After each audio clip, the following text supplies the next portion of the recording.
자, 지금부터 이제 화면 녹화가 됩니다. 이제 녹화가 되고 바로 시작하도록 하겠습니다.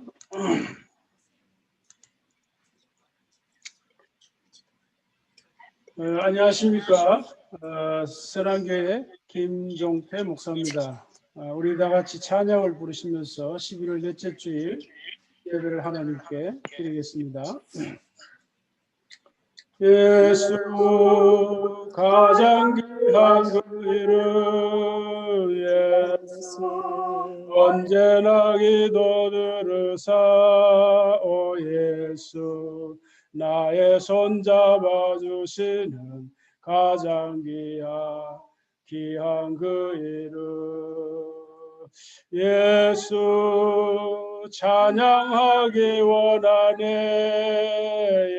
예수 처음과 나중 되시는 오 예수 날 위해 고통당하신 가장 귀한 그 이름 예수 왕의 왕이 되신 주 예수 당신의 끝없는 사랑 오 예수 목소리 높여 찬양해 가장 귀한 그 이름 예수 찬양하기 원하네 예수 처음과 나중 되시는 오 예수 오늘 왜 고통당하신 가장 귀한 그 이름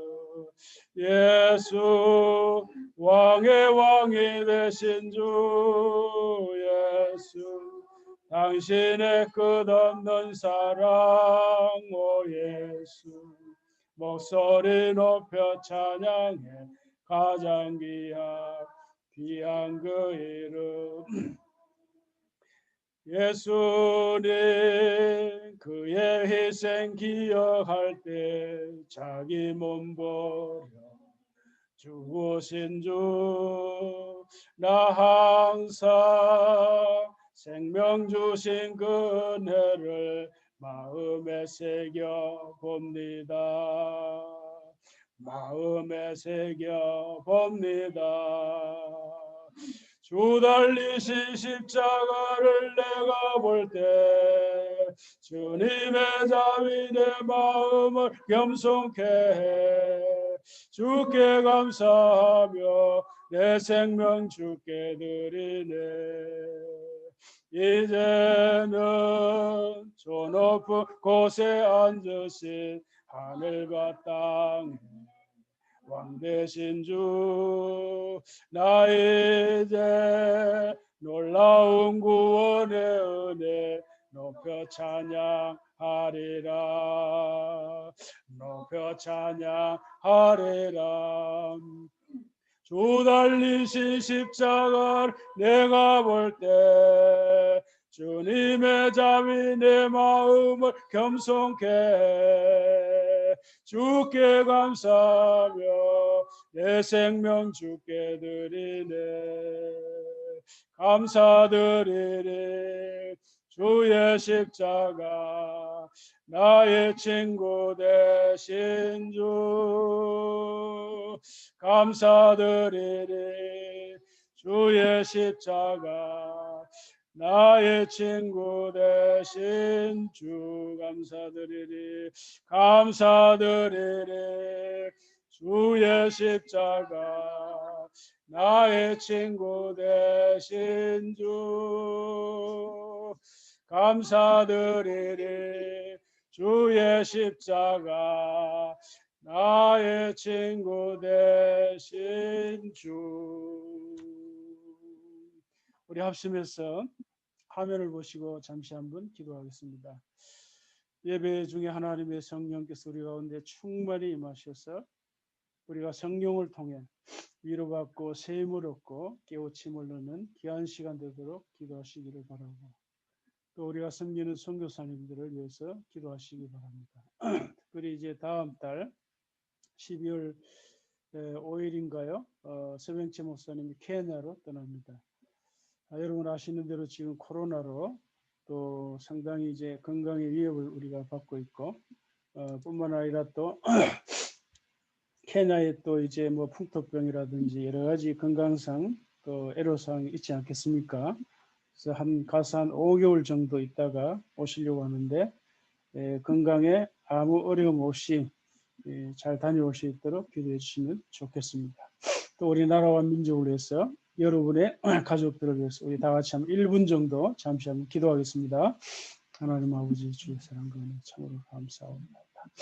아버지 하나님, 오늘도 우리가 하나님을 예배합니다. 아버지 하나님, 이 코로나라는 특별한 이 특수한 상황에서 우리가 이렇게 온라인으로 예배를 드립니다. 하나님의 성령께서 있는 곳 처소에마다 성령 친히 임하셔서 우리가 영과 진리로 온전히 하나님께 나갈 수 있도록 도와주시고, 예배드리는 처소마다 하나님의 성령께서 온전히 임하셔서 주님 위로하시고 세우시고 설명 주시길 간절히 원합니다. 이것이 오늘 우리 무엇을 의미하는지 우리 각자 처지에서 잘 깨닫으시고, 아버지 하나님, 그래서 시대를 우리가 잘 거슬려 극복하고 나갈 수 있는 죄를 하시고, 아버지 하나님, 우리가 섬기는 귀한 성도님 주의 성령 온전히 역사하셔서 아버지 하나님 주님 주신 삶을 신실히 우리를 감당케 하여 주시옵소서. 성령 목사님 이제 해나가는 일을 하나님께서 인도하시고 피로를 채우시고 건강하게 안전하게 따라 다니시고, 아버지 케냐 가서 이제 MTU 대학교로 설립하는 모든 일에 또 허가를 내는 모든 과정까지 하나님께서 이끌어 주시기를 바랍니다. 살아계신 하나님 아버지, 이 시간도 하나님의 은혜와 사랑을 참으로 감사합나이다. 우리가 이 산에든지 예루살렘이든지 장소를 불문하고 언제 어디에서 하나님께 예배드릴 수 있는 이런 특권과 영광을 주시니 참으로 감사합나이다. 아버지 하나님, 우리가 코로나라고 하는 특수한 상황을 맞이해서 여기저기에서 온라인으로 함께 하나님 앞에 나아갑니다. 주님 말씀하신 대로 우리가 영과 진리로 하나님께 온전히 나갈 수 있는 복된 예배의 시간이 되게 하여 주시옵소서. 하나님의 성령께서 예배 드리는 자들 심령 속에 친히 임하시고 역사하셔서 감동해 주시고, 주님 말씀해 주시고 가르쳐 주시고 마음을 뜨겁게 하시고 하나님 나라의 시민으로 하나님의 자녀로 온전히 회복될 수 있도록 은혜 주시기를 소원하옵나이다. 아버지 하나님, 우리가 섬기는 귀한 선교사님들 신야성, 김명숙, 전학진, 장재강, 김희정, 이삭, 서병채, 알로트, 오길라 이 모든 사역자들 하나님께서 날마다 건강을 주시고 특별히 성령의 충만함을 주시고 성령의 인도하심에 민감하고 주의 능력과 주의 지혜로 주신 사명 잘 감당하도록 은혜 주시고 모든 필요를 넉넉히 공급하여 주시옵소서. 특별히 서병치 목사님 이제 12월 초에 케냐에 가는데, 케냐에 있는 멜빈 디얼라지컬 유니버시티를 세우는 그 일에 함께하기 위해서 갑니다. 그 학교, 그 케냐 국가로부터 인가를 받기 위해서 지금 그 목표를 가지고 가는데, 하나님께서 그의 모든 일에 함께 하시고 특별히 안전에 주님 도와주시옵시고 건강에 어려움 없도록 지켜주시고 안전하게 다녀올 수 있도록 은혜 주시기 원하고, 또 모든 일이 순조롭게 진행되기를 원합니다. 하나님 아버지, 또 이제 함께 예배드린 김명수 선교사님 감사합니다. 앞으로 사역의 일을 하나님 선히 인도해 주시기를 원하옵나이다. 성령께서 인도하시는 대로, 성령께서 가르쳐 주시는 대로 그 발걸음을 옮길 수 있는 분별력을 주시고, 하나님 마지막 이때에 주님의 선하신 도구, 능력 있는 도구로 쓰임받게 하여 주시옵소서. 살아계신 하나님 아버지, 오늘 우리 선한교회 식구들 어디에서 예배를 드리든지 예배 드리는 그곳에 하나님의 성령이 임하시고 주님의 가르침과 감동으로 우리의 마음이 뜨거워져 살아갈 수 있도록 예배 시간에 함께하여 주시옵소서. 감사하며 예수님의 이름으로 기도합니다. 아멘. 주의 보좌로 나아갈 때에 어떻게 나가야 할까? 나를 구원한 주의 십자가 그것을 믿으며 가네. 주의 보좌로 나아갈 때에 나 여전히 부족하나 나를 모신 주의 그 사랑 그것을 믿으며 가네. 자격 없는 내 힘이 아니 오직 예수님의 보혈로 자격 없는 내 힘이 아니 오직 예수님의 보혈로 십자가의 보혈 완전하신 사랑 힘입어 나아갑니다. 십자가의 보혈 완전하신 사랑 힘입어 예배합니다. 십자가의 보혈 십자가의 보혈 완전하신 사랑 힘입어 나아갑니다. 십자가의 보혈 완전하신 사랑 힘입어 예배합니다. 사랑의 하나님 이곳에 계시니 주 영광이 성전에 가득히 넘치네. 거룩한 주님 앞에 죄인된 우리들 경건한 마음으로 찬양합니다. 은혜의 예수님 우리 죄인하여 속죄의 큰 사랑을 이루어 주셔서 율법의 멍에에서 해방해 주시니 복음의 자유를 감사합니다.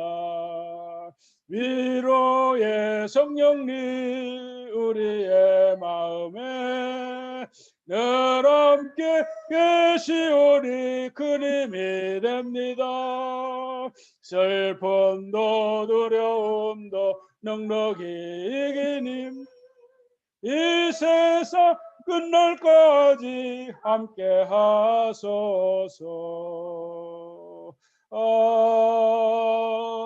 아멘. 모든 왕이 그의 앞에 부복하며 모든 민족이 다 그를 섬기리로다.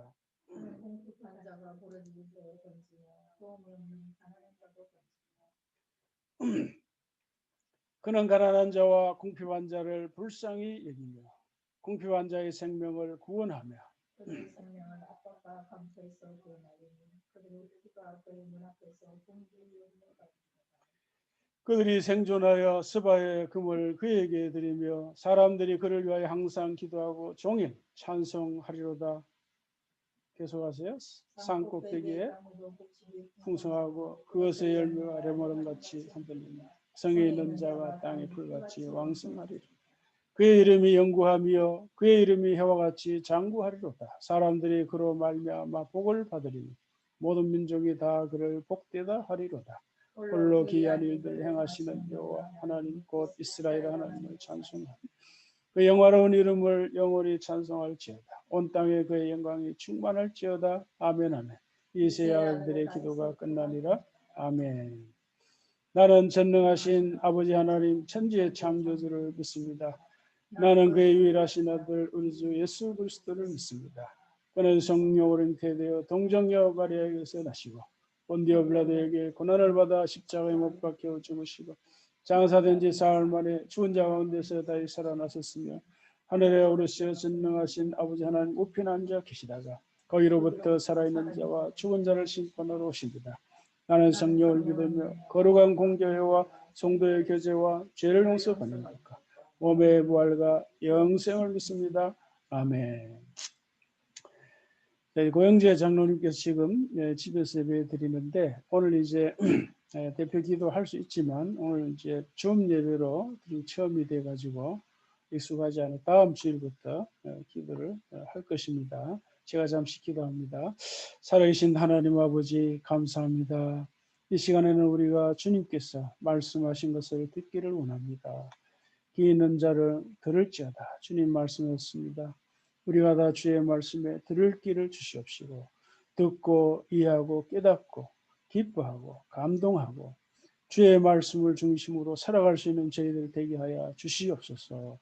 예수님께서 말씀이 육신이 되신 것처럼 우리 또한 하나님의 말씀이 우리 안에 육화되어 우리의 인격과 우리의 성품과 우리의 삶이 하나님의 말씀대로 변화되도록 은혜 주시기를 원하옵나이다.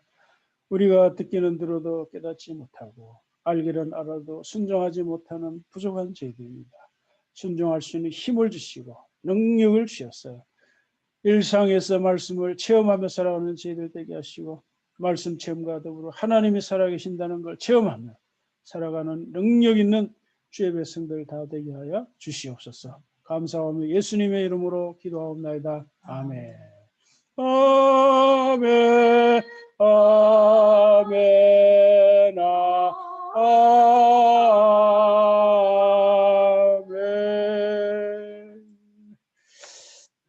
오늘 말씀은 출애굽기 12장 37절 이하입니다. 화면을 보시면서 우리 교독을 하겠습니다. 이스라엘 자손이 라암셋을 떠나서 숫곳에 이르니 여호와의 부엉이 하는 장정이 60만 가량이요 수많은 잡족과 양과 소와 심이 많은 것이 그들과 함께 하였으며 그들이 애굽으로부터 가지고 나온 발교되지 못한 반죽으로 무교병을 구웠으니 이는 그들이 애굽에서 쫓겨나므로 지체할 수 없었음이며 아무 양식도 준비하지 못하였음이었더라. 이스라엘 자손이 애굽에 거주한 지 430년이라.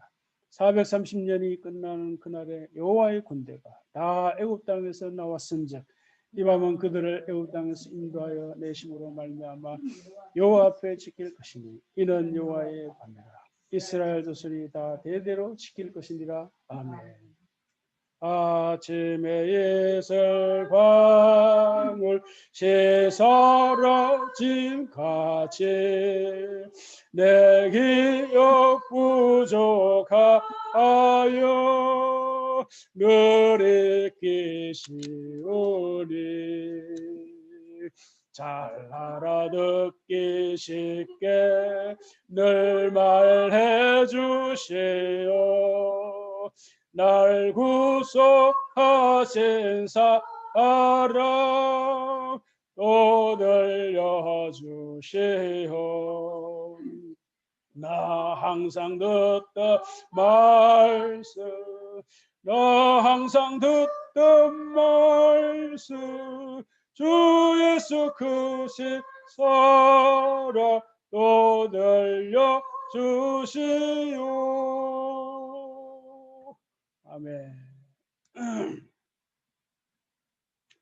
죄송합니다. 제가 클릭을 잘못했어요. 이게 초보가 돼가지고.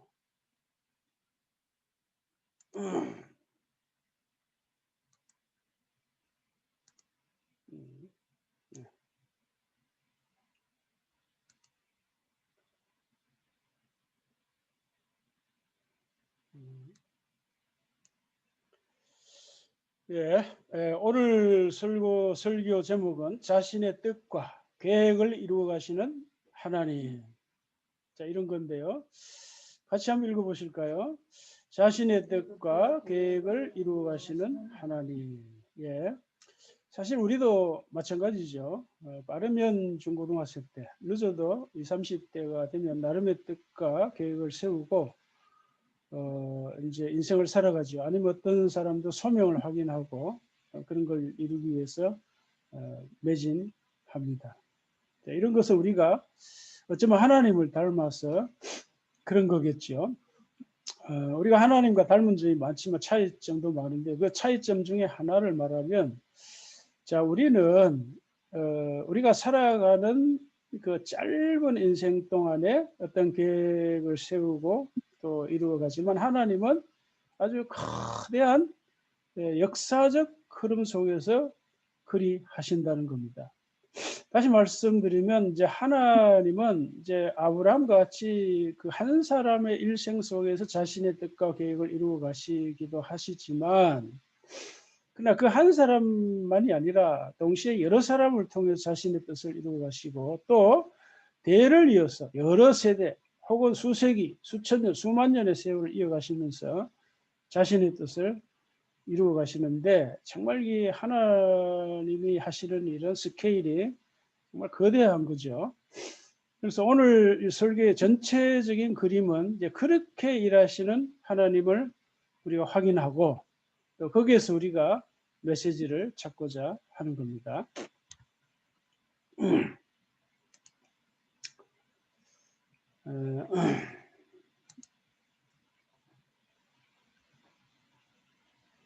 자, 지지난 주일에 아브라함에게 보이신 하나님의 계획, 이런 주제로 설교를 해드렸는데요. 그때 이제 하나님의 계획이라고 하는 것은 하나님의 나라였다 하는 것을 창세기 전체 문맥과 창세기 11장과 12장의 맥락을 통해서 확인해 드렸습니다. 자, 근데 그 하나님의 나라가 1차적으로는 이제 이스라엘 나라에서 이루어지는 것이었죠. 그러나 이제 궁극적으로는 이 세상 나라를 다 포함하고 나아가서는 우주 전체를 다 포괄하는, 다시 말하면 새하늘과 새 땅, 그리스도 예수 안에서 하늘과 땅을 연합하는 것, 통일하는 것이라고 말씀드렸습니다. 자, 이와 같은 하나님의 거대한 뜻과 계획을 이제 구약 성경을 통해서 확인해 가고 있는 중인데요. 자, 오늘 이야기는 이스라엘 백성들의 출애굽, 다시 말해서 애굽에서 그들이 출발해서 가나안까지 이르는 전체적인 그림이며, 그 전체적인 그림을 통해서 하나님은 어떻게 자신의 뜻과 계획을 이루어 가시는가를 확인하려고 하는 겁니다. 자, 우리가 늘 말하듯이 숲과 나무를 이제 함께 보라, 이제 그러는데요. 믿음 생활도 마찬가지입니다. 우리 인생도 마찬가지고. 그래서 언제나 이 전체 그림과 구체적인 것을 함께 보는 그런 눈이 필요합니다. 근데 이래 보면 어떤 사람은 자기가 하는 일 그것만 딱 보고 주변을 안 봐요. 그 어떤 사람들은 자기 자신의 일만이 아니라 주변을 보죠. 더 크게는 시대의 흐름을 보고 시대의 트렌드를 읽어보면서 일을 해나갑니다. 이런 사람들은 그렇지 않은 사람에 비하면 훨씬 더 유리하겠죠. 그래서 이 숲과의 나무를 우리가 봐야 말하자면 균형 있는 삶을 우리가 살아갈 수 있는데, 믿음 생활도 마찬가지라는 거예요. 자, 하나님께서 우리에게 두 눈을 주신 것은 이 전체와 부분을 항상 같이 보라 하는 뜻이 아닐까, 나름대로 이제 생각을 해봅니다.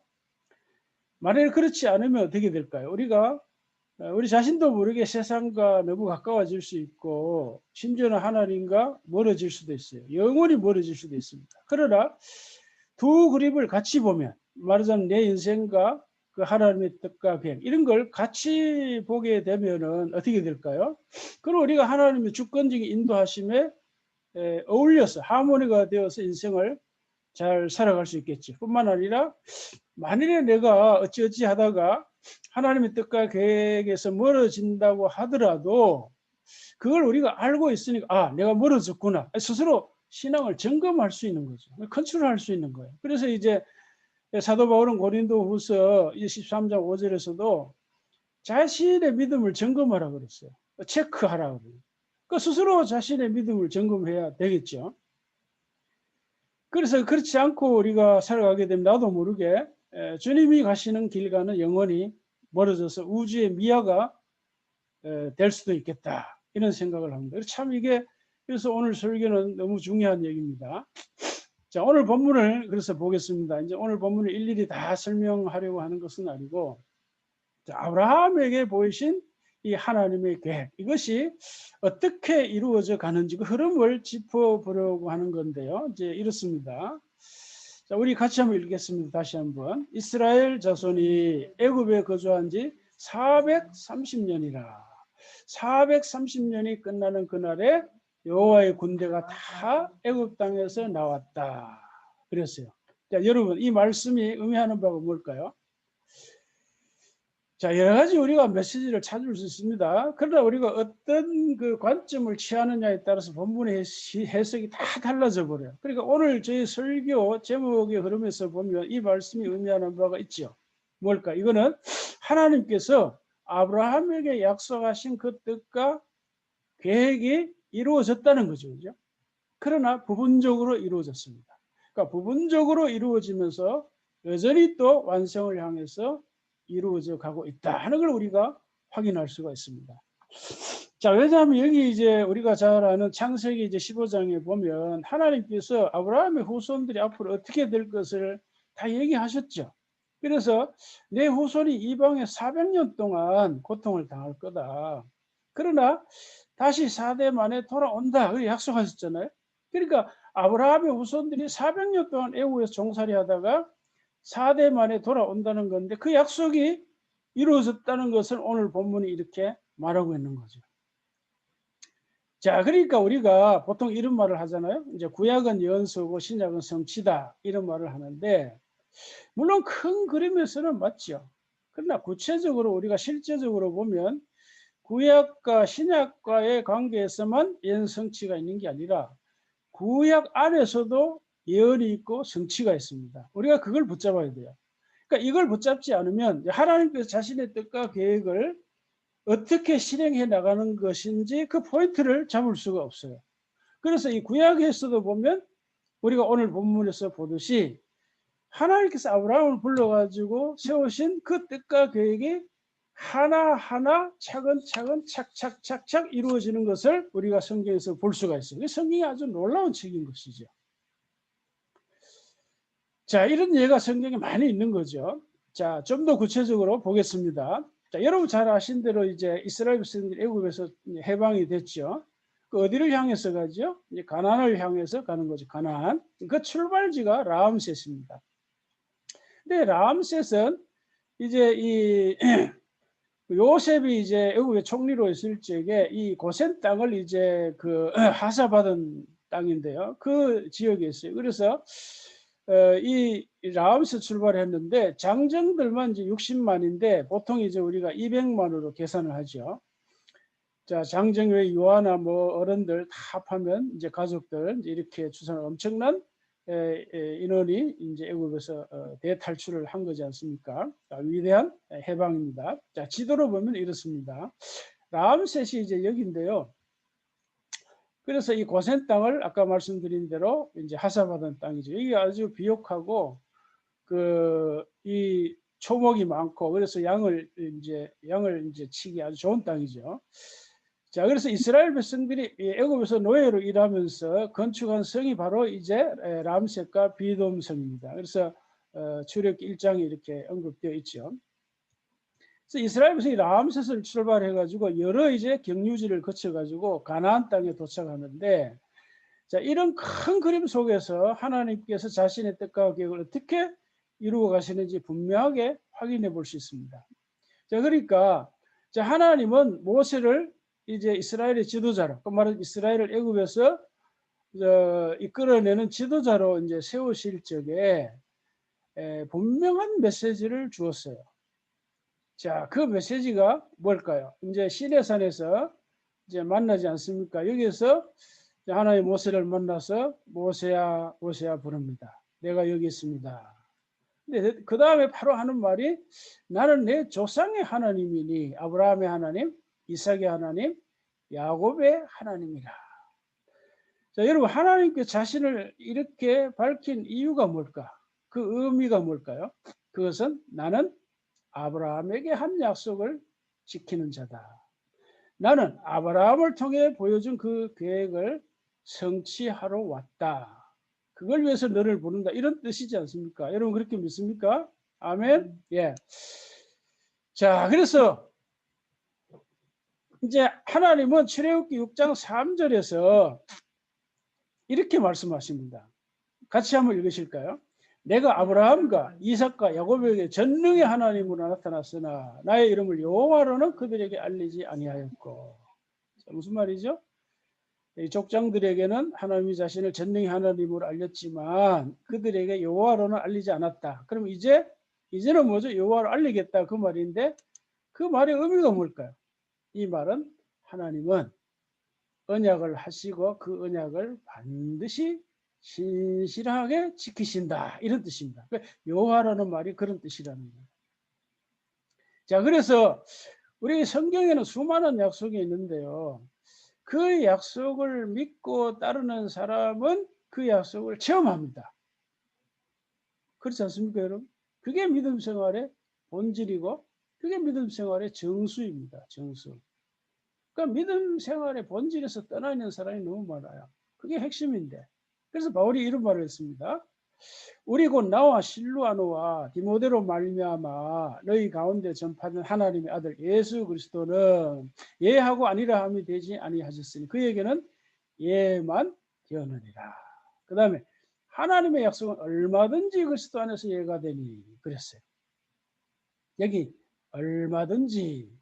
자, 이 말씀이 참 재밌습니다. 이 해석을 잠시 한번 보겠습니다. 이 구절만. 자, 영어 성경을 보면 이제 세 가지로 이제 정리할 수 있는데요. 이제 영어 성경이나 한글 성경이 다 일종의 해석입니다. 해석인데 원문이 따로 있으니까요. 그 어떻게 이제 해석이 되냐면 첫째는 이제 얼마든지를 하나님의 모든 약속 이렇게 해석을. 그 다음에 이제 NIV 성경에서는 강조법을 써가지고 하나님께서 아무리 많은 약속을 하셨더라도 이렇게 해석을 했고, 그 다음에 이제 NLT라는 성경이 있습니다. 여기는 이제 앞부분은 같아요. 모든 약속 같은데 뒷부분이 예라는 울리는 소리로 성취되었습니다. 그랬어요. 그러니까 예, 영어이 리사운딩, 울려 퍼지는 소리죠. 에코, 메아리죠, 메아리. 메아리 에코는 이제 원음이 따로 있죠, 원음. 그 원음에 반응하는 소리를 리사운딩이라. 무슨 말일까요? 하나님께서 성경을 통해서 수많은 약속의 말씀을 하셨죠.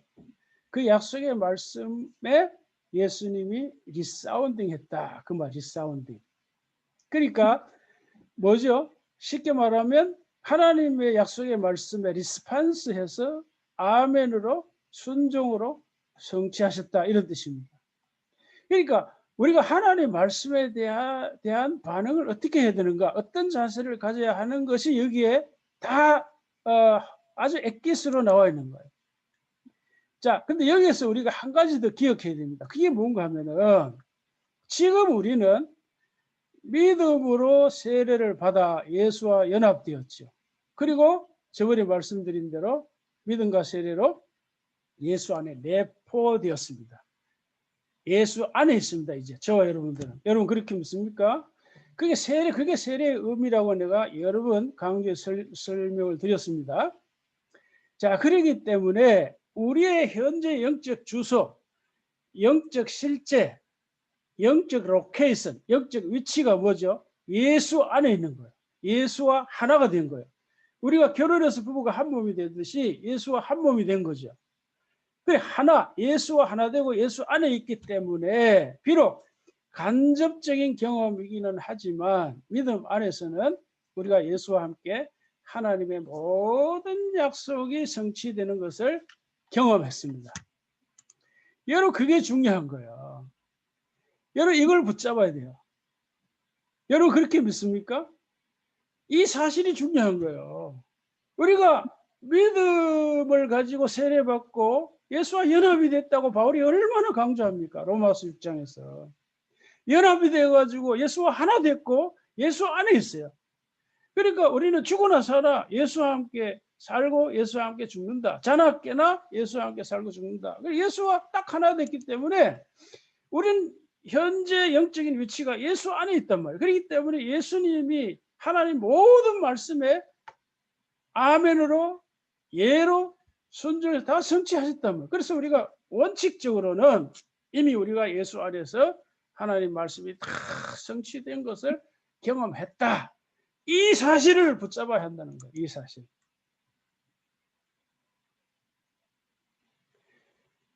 그러면 이제 그 다음에 어떻게 해요? 그러면 이제 우리에게 남은 것이 뭘까요? 예수의 경험이 우리의 실제적인 경험이 되게 하는 거. 그게 믿음 생활이에요. 믿음이라고 하는 거는 반드시 믿음 생활이라고 하는 건 내가 예수님과 하나 되었다. 그걸 전제하는 거예요. 그러니까 믿음과 세례로 예수 안에 우리가 있고 예수와 함께 산다는 그게 전제되어 있는 거예요. 전제적으로. 원리적으로. 그 다음에 우리가 믿음 생활이죠. 그래서 우리에게 남은 것은 이미 예수 안에 경험된 것을 우리가 실제적으로 구체적으로 경험하는 거예요. 어떻게 함으로써 하나님 말씀 앞에 예수님과 같은 자세를 가짐으로써. 예수님은 어떻게 하셨다고요? 언제나 예스. 노가 아니라 예스. 싫어요가 아니라 좋아요. 안 돼요가 아니라 돼요. 이런 반응하는 자세. 자, 이렇게 예스, 된다. 이게 자꾸 복음이 변질이 돼가지고 적극적 사고로 긍정주의로 바뀐 예가 많아요. 이 교회 안에 이게 문제인데 참 이게 문제예요. 우리가 복음의 본질을 바로 붙잡아야 됩니다. 적극적 사고는 앞에 믿음으로 세례받고 예수와 함께 하나 된 게 없죠. 그게 없어요. 그게 다 빠져버렸어요. 자, 그러니까 우리가 리사운딩 하면서 하나님과 하나님의 말씀을 경험하는 일이 우리에게 남아있는 겁니다. 자, 그럼 우리는 말씀 체험과 함께 살아계신 하나님을 경험하게 될 것입니다. 다시 모세로 돌아갑니다. 자, 왜 하나님은 모세에게 자신을 아브라함의 하나님으로 소개하셨을까? 질문했죠.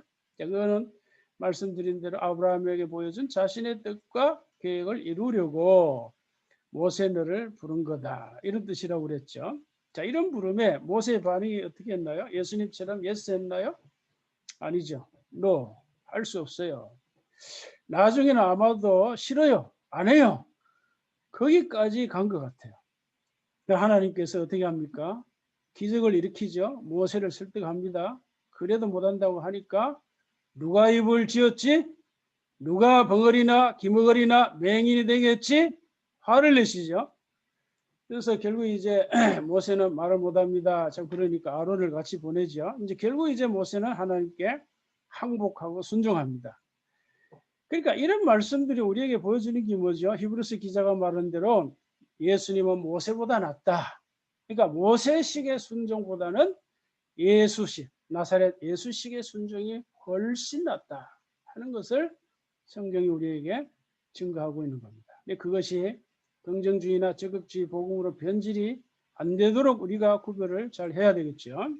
자, 그리고 이제 하나님은 모세에게 반복해서 말하는 게 있는데 이겁니다. 뭔가 하면은, 자, 여러분 이 자막에 보는 대로 내 백성 이스라엘을 애굽인들의 손에서 건져내 가지고 어디로? 이제 가나안 땅으로 인도하시겠다 하는 거예요. 자, 이걸 여기서 말하고 또 3장 출애굽기 3장 17절에서도 말하고 그 다음에 또 여기에서도 말하고 무슨 말입니까? 반복해서 말하죠. 반복은 강조라고 말씀드렸죠. 뭘 강조한다고요? 하나님은 아브라함에게 말한 대로 자신의 뜻과 계획을 어디에다 세운다고요? 가나안 땅이다. 가나안 땅이다. 그거는 뭐라고요? 하나님 나라라고 그러죠. 가나안 땅에다 하나님 나라를 세우시겠다 하는 것을 강조하는 거예요. 자, 여러분 우리가 이 성경을 볼 적에 어떤 의미를 알아야 돼요. 우리가 개인적으로 대화를 할 적에도 저 사람의 마음속에 뭘 원하는가 의미를 캐치해야 되잖아요. 그러니까 귀에 들리는 소리로만 들으면 상대방의 마음으로 하는 말을 못 듣는 거예요. 우리가 성경을 해석할 때도 마찬가지죠. 자, 하나님이 내가 이스라엘 백성을 애굽에서 가나안으로 인도하겠다. 그 의미가 뭐라고요? 가나안 땅에다 자신의 뜻과 계획을 성취하겠다. 하나님 나라를 세우겠다. 이런 건데 이게 신약으로 넘어오면 가나안 땅이 어딜까요? 이 세상 나라라 그랬죠. 대한민국입니다. 좁게 가까이로는 내가 살아가는 삶의 자리, 가정, 삶의 영역입니다. 그러니까 내가 살아가는 삶의 영역에서 우리가 하나님 나라를 건설하고 이루는 것이 아니라 저번에 말씀드렸죠. 하나님 나라 건설하고 이루는 것은 예수님만이 할 수 있습니다. 우리는 뭐죠? 하나님 나라의 시민이 이미 되었으니까 하나님 나라의 시민으로서 하나님 나라의 증인의 삶을 살아요. 그 증인이 뭔가 하면은 하나님 나라의 문화를 꼽혀야 돼요. 하나님 나라의 문화라는 것은 첫째 중요한 것이 말입니다. 말, 자세 이런 거. 그러니까 그런 걸 성경에서 얼마나 많이 가르쳐요. 그런데 많은 경우 가나안 땅 하면 천당을 생각합니다. 알죠? 많은 신자들이 오해를 합니다. 그게 아닙니다. 큰 오해입니다. 가나안 땅은 하나님 나라를 의미합니다. 근데 그 하나님 나라는 천당이 아니라 이 세상에 세우시려는 하나님의 나라입니다. 하나님의 나라는 눈에 보이는 이 세상과 눈에 보이지 않는 하늘의 세계를 다 포괄한다 그랬죠. 그런데 성경에서 말하는 하나님의 나라는 1차적으로 이 땅, 지구, here and now 여기에서 세워지는 하나님 나라. 그래서 예수님께서 메시아로서 공생의 사역할 적에 첫 마디, 첫 일성이 뭐죠? 회개하라. 하나님 나라가 이 땅에 가까이 왔다. 선언을 하셨고 또 여러 가지 기적, 하나님의 성령으로 기적을 기실을 차내고 수많은 기적을 통해서 하나님 나라가 이 땅에 실현되었다. 지금도 실현되어 가고 있다는 것을 증거해 보이셨어요. 증거해. 그리고 우리에게 주기도문으로 가르치셨죠. 당신의 나라, 다이 킹덤이 이루어지기를 기도하라. 뜻이 하늘에서 이루어진 것처럼 땅에서도 이루어지기를 기도하라. 그래서 너희는 먼저 그의 나라와 그의 의를 구하라. 그리하면 이 모든 걸 더하시리라. 그게 다 뭐죠? 하나님께서 이 땅 여기에서 우리가 살아가는 삶의 그 영역에서 하나님 나라를 세우시려는 하나님 뜻이고 우리 하나님 나라의 문화를 꽃피워 가야 한다는 것이죠. 그러니까 자 하나님께서 모세에게 자 이 백성을 가나안에 인도해 드리겠다 하는 것은 뭐라고요? 자, 오늘날로 말하면 이 땅에 이 세상 나라에 우리가 살아가는 삶의 자리에 하나님 나라를 세우시겠다라는 뜻으로 해석할 줄 알아야 됩니다. 천당이 아닙니다. 천당. 예. 자, 그 다음에 붙잡아야 할 메시지는 이겁니다. 일단 이제 믿음으로 출발한 사람은 돌이킬 수 없다. 이런 메시지입니다. 자, 여기 전체 그림을 생각해 보시기 바랍니다. 자, 이스라엘 백성들이 애굽에서 나와가지고 가나안까지 가는데요. 아주 중요한 세 가지 지점이 있습니다. 첫째는 홍해를 건너는 것. 둘째는 시내산에서 하나님을 만나고 세 번째는 요단강을 건너는 일입니다. 아시는 대로 여러분 홍해는 하나님의 특별한 능력과 기적으로 건넜죠. 이 기적이 주는 메시지가 있습니다. 그것도 우리가 마음대로 해석하면 안 되죠. 성경이 다 해석을 해놓았는데 자 애굽을 떠나 바다를 건넌 이스라엘 백성들은 다시는 애굽으로 돌아갈 수 없다 하는 것이 첫 번째 중요한 메시지입니다. 왜 돌아갈 수 없을까요? 자 물론 이제 이스라엘 백성들이 홍해 말고 다른 길로 돌아가면 애굽으로 갈 수 있죠. 그러나 제가 지금 말하려고 하는 거는 그런 게 아니잖아요. 그러니까 이스라엘 백성들이 특별한 하나님의 기적으로 걷는 거예요. 그러니까 기적의 의미를 지금 말하는 거예요. 그러니까 우리가 애굽으로 돌아가려면 어떻게 해요? 이스라엘 백성들이 애굽으로 돌아가면 다시 하나님이 홍해를 갈라줘야죠. 하나님 그렇게 하시겠어요? 여러분이라면 그렇게 하시겠어요? 하나님은 그렇게 하시지 않죠. 세상으로 돌아가도록 타락하도록 자리를 깔아줄까요? 절대 그런 일은 없습니다. 하나님은 그런 분이 아닙니다. 자 그런데요 홍해를 걷는 걸 두고 바울은 어떻게 해석합니까? 이제 세례를 받은 거다 그랬어요. 세례. 그리고 그 다음에 신령한 음식을 먹었다. 신령한 음료를 마셨다. 반석은 예수다. 이렇게 해석을 했죠. 자 그러니까 이 모든 걸 종합을 하면 신약 성경식으로 말하면 이런 뜻입니다. 우리가 예수님을 믿고 세례받고 성령으로 거듭나서 하나님의 자녀가 되었다. 하나님 나라의 시민이 되었다. 이거 이런 뜻이에요. 자 이렇게 한번 진실하게 거듭나면 다시는 세상으로 돌아갈 수 없다. 이런 메시지입니다. 자, 우리는 모두 이렇게 하나님의 사랑의 포로가 되어서 하나님이 이끄시는 그 하나님 나라 아버지의 품으로만 방향이 잡혀서 가게 되어 있습니다. 우리가 뒤로 돌아 세상 나라와 아무리 가까워져 봐야 우리만 손해날 뿐입니다. 되지 않습니다. 예수님이 바울에게 말씀하신 것처럼 세상과 가까워질수록 소가 뒷다리로 가시채를 차는 것과 같다. 다시 말하면 우리가 하나님의 뜻과 계획에 따라 살아가는 것이 싫다. 내 마음대로 살겠다. 아무리 뻗대봐야 자기만 손해라는 거예요. 그러니 차라리 뭐죠? 이게 하나님의 뜻이라면 차라리 하나님의 거대한 인도하심을 바라보고 그 하나님의 뜻과 계획에 따라 거기에 어울려 살아가는 것이 지혜롭지 않을까요? 지혜라는 게 뭐예요? 지혜라는 게 바로 그런 거야. 그 하나님의 거대하신 인도하심을 분별하고 그 뜻에 맞게 그 방향에 맞게 말하고 직장생활하고 사업하고 그리고 나의 비전과 이 소명을 그 하나님의 뜻과 계획에 묻어서 그 포함시켜서 살아가는 것이 가장 지혜롭고 그러면은 말이죠.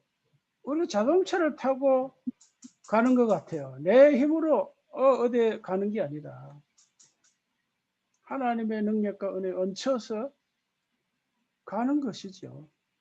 어차피 우리가 사랑의 프로가 되는데. 아멘. 예, 믿으시기 바랍니다. 자, 그 다음에 시인의 산에서 만남인데 여기 중요한 것은 대표자 모세에게 율법을 주셨다는 거예요. 자, 이거는 이제 아브라함에게 주신 언약을 약속을 갱신한다는 건데 이거는 다음 주에 말씀드릴 겁니다. 다윗 언약과 관련해서 자세하게 전하게 될 겁니다. 이제 마지막으로 요단강을 건너는 일인데요. 이건 홍해를 건너는 성격과 다릅니다. 다른 메시지를 가지고 있어요. 자, 홍해를 건널 때 상황은 아시겠지만 뒤에서는 애국군대, 앞에는 홍해죠. 그 좌우는 광야입니다. 사막입니다. 말 그대로 진퇴양난이죠. 좌우 사방이 다 막혔습니다. 하나님 기적밖에 없죠. 그래서 하나님의 주권적인 은혜로 그들이 홍해를 건넙니다. 그런데 그 은혜를 하나의 주권적 역사를 경험하려면 우리에게 뭐가 필요할까요? 믿음이 필요합니다. 믿음. 그렇다고 우리의 믿음이 공로가 되는 건 아니죠. 그냥 인격적인 반응으로서의 믿음입니다. 신뢰. 누가 선물을 받으면 손을 내미는 것 같아요. 그 손을 내미는 게 무슨 공로가 됩니까? 그러니까 인격적인 반응으로서의 믿음인데, 자, 다시 말하면 홍해가 갈라진 것은 하나님의 전적인 능력이요 은혜입니다. 근데 갈라진 홍해를 건너는 것은 우리의 믿음입니다. 그래서 히브리서 11장 9절에 뭐라 그랬어요? 애국민들은 이것을 시험하다가 빠져 죽었다. 시험하는 게 믿음이 아니죠, 그죠? 마귀가 예수님을 시험할지 예수님 물리쳤죠. 하나님을 시험하지 말라. 그건 믿음이 아니에요. 그러니까 사실은 이스라엘 백성들이 홍해를 걷는 것은 믿음으로 걷는 거예요. 하나님의 기적만 생각하면 안 됩니다. 그래서 믿음으로 세례를 받았다고 바울이 해석을 했잖아요. 자, 다시 말해서 예수님께 십자가에 죽으시고 부활하심으로 홍해를 갈라놓으신 것처럼 왜 홍해를 갈라놓았다 그래요? 자, 홍해를 갈라놓아서 이스라엘 백성들이 애굽에서 궁극적인 목표 어디죠? 가나안으로 가는 거잖아요. 그러니까 우리가 이 예수님을 믿고 세례를 받은 것은 홍해를 통과하는 것과 같아요. 갈라진 홍해. 그래서 예수님께 십자가 죽으시고 부활하시고 구원의 길을 이루신 것은 하나님 아버지께로 가는 길을 열어놓은 거예요. 이 세상 나라에서 하나님 나라로 가는 길을 열어놓은 거예요. 그래서 우리 인간에게 남은 일은 뭘까요? 이제 이스라엘처럼 우리의 모든 삶에서 믿음으로 살아가는 일입니다. 믿음으로. 근데 무조건 믿음으로만 살아가면 안 되고 방향이 있습니다. 방향. 그러니까 믿음과 방향. 어디를 향해서 가야 된다고요? 가나안을 향해서. 가나안이 뭐라고요? 하나님 나라. 그 말이 뭘까요? 바로 예수님이 주기도문을 한 구절로 요약한 말씀. 지난주에 말씀드렸죠? 너희는 먼저 그의 나라와 그의 의를 구하라. 그리하면 이 모든 것을 더하시리라. 그 방향, 구하는 거, 이게 바로 목표와 관련된 거라 그랬어요. 목표. 자, 그러니까 우리가 뭐 자동차 사는 거, 집 사는 거 목표 세울 수 있어요. 그러나 그거는 1차 목표라 그랬죠. 궁극적인 목적은 아니라 그렇죠. ultimate goal이 아닙니다. 궁극적인 목표는 우리는 하나님 나라와 그의 의를 구하는 거예요. 그렇기 때문에 1차 목표는 이 궁극 목표에 수단적 가치가 있는 거죠. 수단이지 그 자체가 목적이 아니죠. 그 세상 사람은 그 자체가 목적이에요. 돈을 많이 벌었어? 지위를 얻어서 좋은 차를 샀어, 좋은 집을 샀어. 그래서 어쨌다는 거예요. 세상은 답이 없습니다. 그러나 우리는 그거는 수단이다. 자, 그래서 우리가 홍해를 건너는 사건이 우리에게 주는 메시지는 신약으로 말하면 자, 오직 믿음으로 건넌다는 거야. 그러니까 믿음으로 하나님의 자녀가 되고 믿음으로 흑암의 권세 하나님 나라의 시민으로 옮겨진다. 이런 메시지. 이게 홍해 메시지고 그러나 요단강을 건너는 것은 홍해를 건너는 것과 성격이 다르다. 근데 어떻게 다를까? 자, 요단강을 건널 때 여러분 맨 앞에 뭐가 앞서간다 그랬어요? 여기 주의 언약궤입니다. 온 땅에 주의 언약궤가 너희 앞에서 요단을 건넌다. 자, 주의 언약궤가 너희 앞에서 간다. 근데 주의 언약궤는 물론 이제 1차적으로 하나님 자신을 의미하지만 구체적으로는 하나님 말씀을 의미합니다. 율법. 왜요? 언약궤 안에 율법이 있으니까 이걸 이제 놓치면 안 됩니다. 특히 이제 언약궤라고 표현한 이유는 뭘까요? 언약, 약속이잖아요. 하나님은 자신의 뜻과 계획을 약속하시고 반드시 이루신다. 이런 뜻이 언약궤에 있는 거예요. 자, 그래서 앞서 보았던 이 말씀과 연결해야 됩니다. 이제 바울이 말한 거죠. 여기 보면 이제 예수님의 하나님의 약속의 말씀이 아무리 많아도 얼마든지 그 모든 말씀이 전부 예로, 예스로 리사운딩했다. 쉽게 말하면 순종했다 이 말인데요. 그래서 주의 언약궤라는 것은 바로 이걸 상징하는 거예요. 자, 그래서 하나님의 모든 말씀을 다 성취하신 우리 주 예수님이 우리들의 인생과 삶에 앞장서 가셨다는 거예요. 이 사건이 우리에게 그걸 보여주는 거예요. 그래서 베드로가 뭐라고 그랬어요? 베드로서 2장 21절 예수님 우리에게 본을 끼쳤다. 그 자취를 따라오게 하셨다. 그 말이 그거예요. 물론 베드로는 그 문맥에서 고난을 얘기했지만 그 고난만 생각하면 안 되죠. 그 고난은 아주 우리가 전체적으로 봐야 되죠. 그래서 우리는 주님의 발자취만 따라가면 됩니다. 그걸 지금 요단강 사건에서 보여줍니다. 그래서 예수님은 자신을 뭐라 그랬어요? 요한복음 14장 6절에서 내가 진실로 진실로 너에게 이르노니 내가 곧 길이요 the way 그 영어의 the way only way 어디로 아버지께로 가는 유일한 길이라 그랬습니다. 믿습니까 여러분? 자, 그 다음 이야기는 이겁니다. 온 땅의 주 여호와의 궤를 맨 제장들의 발바닥이 요단물을 밟고 멈추며 그리고 어떻게 흘러내리던 물이 끊어진다. 한 곳에 쌓인다. 이거는 자연법칙을 초월합니다. 세상 사람들은 이런 글을 보면 웃긴다 그러죠. 다 이제 신하다. 우리 하나님은 뭐 창조주 하나님이시니까 얼마든지 기적을 행하실 수 있죠. 자, 이건 뭘 말할까요? 자, 하나님과 하나님의 약속의 말씀을 믿고 믿음의 발걸음을 옮기라. 믿음의 발걸음을 떼라. 믿음의 걸음을 자발적으로 시작해라. 그러면 열린다 이런 뜻입니다. 특히 이제 넘치는 요단 강물처럼 말이죠. 우리 앞에 아무리 큰 난관이나 어려움이 있다 해도 믿음의 발걸음을 옮기면 그때 주님의 역사가 일어난다 이런 뜻입니다. 자, 이렇게 적용할 때 우리가 주의해야 됩니다. 아까 언급한 긍정주의, 적극적 사고. 그러니까 이 사건이 우리가 어떤 상황에서도 무조건 다 적용되는 것이 아닙니다.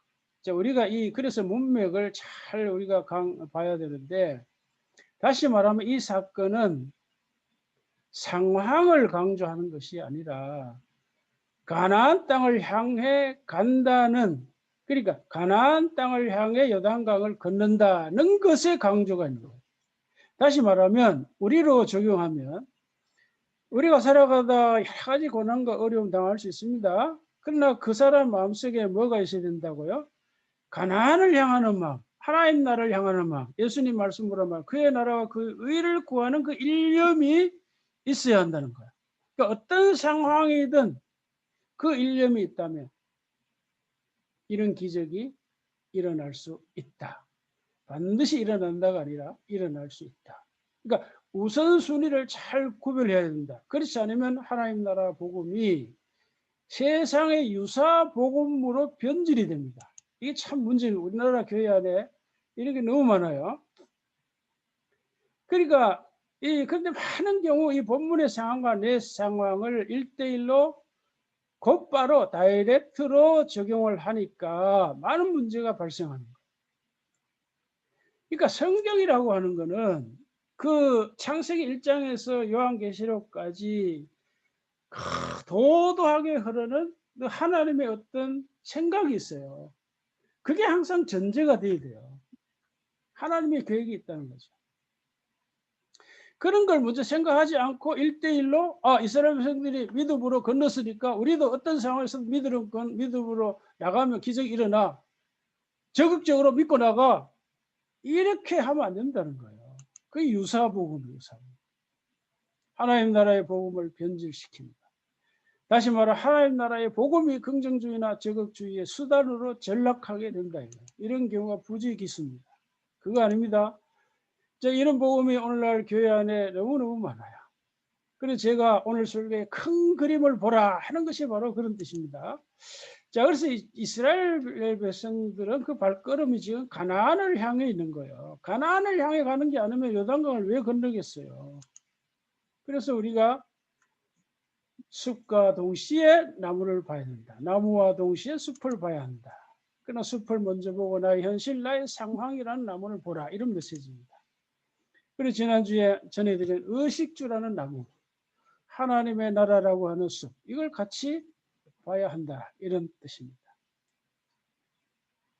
특히 이제 곡식을 거둘 때는 요단강이 범람했다. 넘쳐 흘렀다 그랬어요.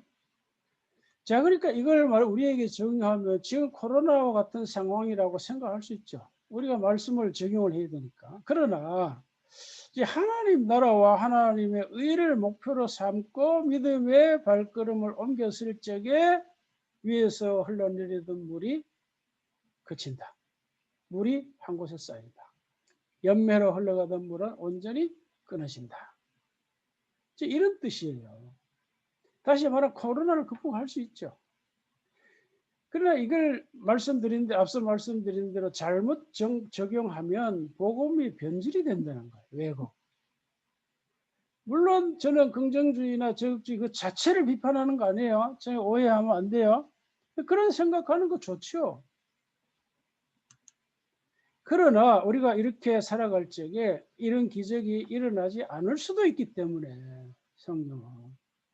그래서 초대교회 신자들이 그 순교당했잖아요. 그 결과가 이제 이 세상 사람들하고 비교하면 비참하잖아요. 그게 무슨 축복입니까? 세상 기준으로 보면. 자, 그러니까 그런 기적이 안 일어날 수도 있지만 그러나 저는 이렇게 믿습니다. 뭔가 하면은 우리가 이렇게 믿음으로 살면 코로나와 같은 고난과 어려움을 얼마든지 극복할 수 있다. 첫째, 극복할 수 있다는 거고 극복할 수 있다는 것과 기적이 일어난다는 것하고 달라요. 구별을 해야 됩니다. 기적이 일어날 수도 있고 안 일어날 수도 있는 거니까. 그러나 이제 중요한 거는 뭔가 하면 이런 코로나와 같은 말하는 요단강이 넘실대는 이런 어려움과 위기를 우리가 당할 적에 그럼에도 불구하고 믿음으로 살아야 한다 하는 것이 성경의 메시지입니다. 여러분 그런 믿음이 있습니까? 그런 믿음이 진짜 믿음이죠. 그래서 우리가 그렇게 믿음을 살아갈 적에 어떤 결과가 나타나는 것은 하나님의 주권에 맡겨야죠. 그러나 내가 믿는 하나님은 그렇게 믿음으로 살 적에 대체로 정말 좋은 은혜를 부어주신다. 내가 원하는 바로 그것이 아니더라도 하나님은 다양하게 우리에게 은혜를 베풀 수 있으니까. 자, 그리고 지도로 보면 이제 이것이죠. 자, 이 위에 갈릴리 호수가 있고 거기에서 요단강이 내려 연매로 이제 흘러가잖아요. 그래서 요단강을 건넜으니까 이스라엘 백성들이 이제 이 밑으로 사회적으로 흘러가던 물이 끊기고 중단이 됐어요. 놀라운 기적이죠. 그래서 우리가 크거나 작거나 간에 우리가 일상에서 하나님의 역사를 체험해야 됩니다. 이걸 체험하지 못하면 우리의 믿음을 유지하기가 어려워요. 가짜 믿음이 유사 믿음이 되기 쉽습니다. 자, 이런 믿음 여러분 가지고 체험할 수 있기를 주의 이름으로 축복합니다. 자, 이렇게 이제 이스라엘 백성들이 요단강을 다 건넜는데 정리하면 이제 이렇습니다. 앞서 말씀드린 대로 자, 이스라엘의 홍해를 건넌 것은 하나님의 주권적인 역사, 일방적인 역사죠. 그러나 여기에 믿음으로 우리가 반응해야 된다 하는 거고, 요단강은 뭐죠? 믿음만이 아니라 뭐죠? 순종의 발걸음을 옮겨야 된다. 이 둘을 우리가 종합해야 돼. 이건 왜냐하면 분리된 것이 아니니까. 여러분, 믿음과 순종이 분리됩니까? 아니죠. 그러니까 믿음과 순종은 인과관계에 있어요. 원인과 결과. 분리할 수가 없어요. 그래서 이것이 이제 홍해를 건넌 이스라엘의 출애굽 1세대와 요단강을 건넌 출애굽 2세대가 우리에게 남기고 간 중요한 메시지입니다. 출애굽 1세대. 그러니까 이제 민수기에서 가나안 정탐을 하고 뭐 그 사건이 있잖아요. 그때 출애굽 1세대는 20세 이상입니다. 20세 이상이 광야에서 다 죽었죠. 그리고 그 당시 20세 이하 세대와 광야에서 태어난 세대를 가지고 출애굽 2세대라고 그래요. 새로운 세대죠. 광야에서 태어난 새로운 세대. 자, 그러니까 이 두 세대가 우리에게 남기고 간 메시지가 바로 이거예요. 그래서 출애굽 1세대는 뭐요? 믿음으로 건넜다. 그러니까 출애굽 2세대는 뭐죠? 믿음으로만이 아니고 뭐죠? 믿음 순종으로 요단강을 건넜다. 이 말이에요. 이게 중요한 메시지입니다. 이게요. 자, 그렇기 때문에 우리는 이 두 가지 메시지를 종합을 해야 되는데요. 그냥 믿음과 순종을 가져야 된다는 것이 아니라 믿음과 믿음에서 나오는 순종. 그걸 믿음 순종이라 이렇게 표현합니다. 자, 그래서 이 요단강을 건넌 이스라엘은 이제 과거의 이스라엘이 아니죠. 그죠? 40년이 지나서 새로 태어난 새 이스라엘입니다. 이게 출애굽 2세대입니다. 그래서 신약 성도들을 새 이스라엘이라고 그러잖아요. 그러니까 이제 저 유대 나라를 우리가 그냥 이스라엘이라고 그러고 교회를 새 이스라엘, 우리 믿는 자들을 새 이스라엘 하는데 새 이스라엘은 바로 요단강을 건넌 출애굽 2세대와 같이 살아야 된다 그 말이에요. 자, 말씀을 마무리합니다. 자, 오늘 설교 제목이 이거였죠. 자, 자신의 뜻과 계획을 이루어 가시는 하나님. 이걸 더 상세하게 구체적으로 말씀드리면 하나님은 자신의 뜻과 계획을 이미 이루셨고 아직 완성하지는 않으셨기에 지금도 그 뜻과 계획을 이루어 가시는 중이다. 이런 뜻입니다. 이 제목이. 자, 왜 그럴까요? 예수 안에서 하늘과 땅이 아직 통일이 안 됐으니까. 아직도 뜻이 하늘에서 이루어진 것처럼 땅에서 이루어지지 않았으니까. 그래서 하나님은 여전히 자신의 뜻과 계획을 이루어 가고 계시는 중입니다. 여기에 저와 여러분들의 비전과 소명, 우리의 인생과 삶, 우리의 지역과 사업을 탑재하라는 겁니다. 그렇게 살면 얼마나 편한지요. 저는 이걸 과거에 깨닫고 너무너무 감사해가지고 첫째 마음의 안정감이 오고요. 감사함이 오고. 뭐 결과는 그냥 하나님께 맡기면 되니까. 중요한 메시지입니다. 다시 말하면 그의 나라와 그 일을 구하는 이런 자세로 우리가 살아가야 된다. 이게 성경의 메시지죠. 그럼 두 번째 메시지는 뭘까요? 자, 두 번째 메시지 오늘 이 그림이 보여주는 거예요. 그래서 우리가 여기서 꼭 생각해야 될 골로새 1장 13절 지난주에 말씀드렸죠. 주권의 전이라. 그러니까 주권의 전이가 무슨 뜻인지 아시려면 지난주 설교를 다시 봐야 됩니다. 굉장히 중요한 얘기인데 자, 이스라엘 백성들이 애굽에서 나온 것이 주권의 전이가 일어난 거예요. 무슨 말이죠? 이스라엘 백성들의 이제 왕은 애굽의 바로가 아니라 하나님이라는 거죠. 자, 그 다음에 이제 홍해 사건이 주는 메시지. 요단강 그 도하 사건이 주는 동시에 붙잡아야 된다. 그러니까 믿음만도 아니고 믿음과 순종도 아니고 뭐죠? 믿음과 믿음 순종이 우리에게 필요한 삶의 자세입니다. 이게 바로 출애굽 1세대와 2세대가 우리에게 남기고 간 중요한 삶의 원리입니다. 그래서 그들은 주의 언약궤를 바라보고 요단강을 건넜습니다. 주의 언약궤. 주의 언약궤는 뭐라고요? 주님께서 믿음 순종의 여행길을 걸어가신 것이고 그 길을 닦아 놓은 거예요. 근데 우리 믿음 말씀이 이걸 체험했다고 그랬죠. 우리에게 남은 것은 우리도 이런 삶의 자세로 살아가면서 우리에게 말씀이 체험이 되도록 하나님이 체험이 되도록 하는 겁니다. 그래서 예수님이 내가 곧 길이요 진리라. 나로 말미암지 않고는 아버지께로 올 자가 없다라고 말씀하셨습니다. 이것이 오늘날 새 이스라엘이 된 주님의 교회와 새 이스라엘의 성원이 된 우리가 살아내야 할 삶입니다. 이와 같은 복된 삶이 여러분에게 저에게 있기를 주의 이름으로 축복합니다.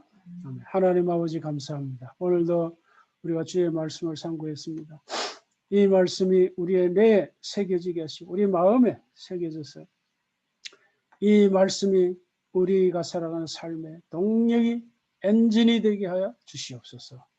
그래서 우리가 말씀의 능력을 믿고 말씀의 신실함을 믿고 살아가는 저희들 다 되었어요. 우리가 살아가는 모든 삶의 자리에서 하나님 나라와 의를 구하노라. 하나님 나라의 문화를 이루어가는 저희들 되게 하여 주시옵소서. 그래서 우리가 살아가는 가정이 천국이 되게 하시고 우리가 살아가는 삶에서 하나님 나라의 증인의 사명을 온전히 살아내도록 은혜 부어주시기를 간절히 원하오며 예수님의 이름으로 기도하옵나이다. 아멘. 모든 것이 주께로부터 왔으니 이 예물을 주께 드리나이다. 아멘. 하나님 아버지 감사합니다. 오늘도 우리가 함께 예배를 드리면서 귀한 예물을 주님께 드립니다. 우리가 가진 모든 것이 주께로부터 왔음을 믿습니다. 우리의 생명도 우리의 몸도 주께로부터 왔고 우리가 받은 구원도 하나님 아버지의 자녀라는 신분과 하나님 나라의 신민이라는 신분도 다 하나님 주신 것이고 우리가 지금 입고 먹고 자고 하는 것 다 하나님이 주신 은혜인 줄로 믿습니다. 감사합니다. 감사합니다. 하나님 주신 것을 우리가 감사함으로 다시 돌려드립니다. 우리가 한 달 동안 열심히 일하고 일주일 동안 열심히 땀 흘려 일한 이 수학을 주님 앞에 드려오니 주님 친히 받으시고 바치는 손길마다 축복하시네. 건강의 복을 주시기 원합니다. 마음 평강의 복을 주시기 원합니다. 직장과 사업에 물질의 복을 주시고 성질의 복을 주시옵소서. 우리가 주님의 선하신 일에 힘써 사용할 수 있는 물질이 되게 하여 주시옵소서. 감사하며 예수님의 이름으로 기도하옵나이다. 아멘.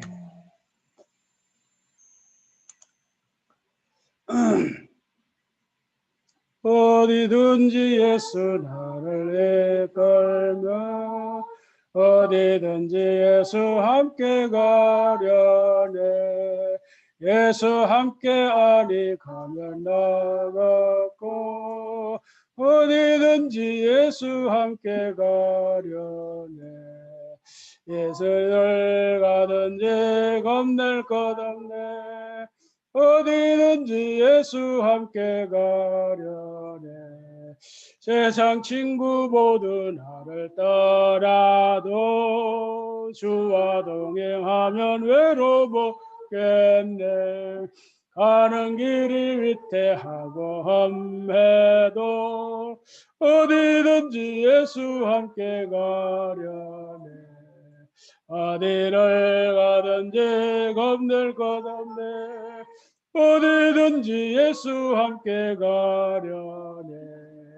어디든지 너를 배워 살 때도 주가 함께 계신 믿고 자려네.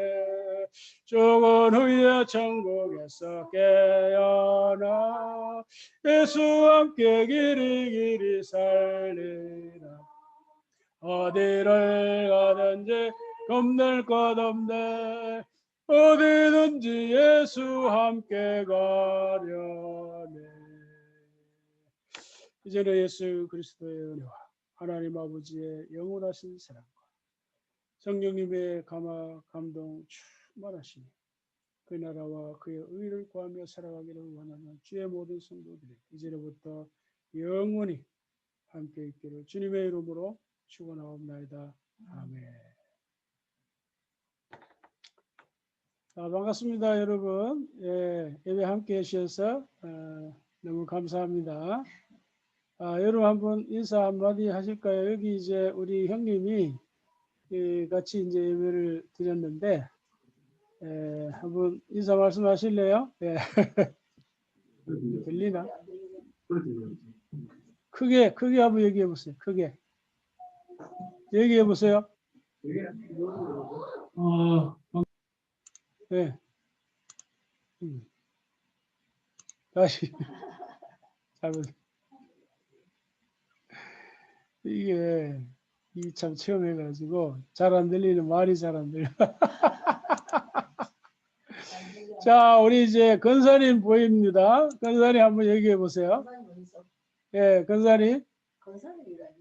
허금의 건사님. 예, 잘 안 들리네. 이게 지금 내가 오늘 처음 해가지고 건사님 나왔어? 서툴어요, 서툴어. 허 건사님 반가워요. 네, 목사님 예배 잘 드렸습니다. 예, 감사하네요. 들립니다. 예. 예. 루아가 애기 루아 소리 들리네. 어찌시 그렇게 하듯이. 반갑습니다. 예. 아니 저기 목사님도 오셨네요. 예, 우리 목사님은 우리 형님 목사님은 조카 집에서 예배드립니다. 저기 어디라 거기가 과천인가 그 넘어. 예. 아들 집에서 예배 예, 드리십니다. 예. 자, 우리 서명채 목사님 얘기해 보세요. 서명채 목사님 안 들리네. 예, 내가 이거 이제 서툴어 가지고 이제 참 잘 안 돼. 오늘 이걸로 일단 마치겠습니다. 감사합니다. 예. 안녕히 계십시오. 예. 예. 나왔네. 나왔네. 뭐 나가는 거야? 아이고 참. 목사님.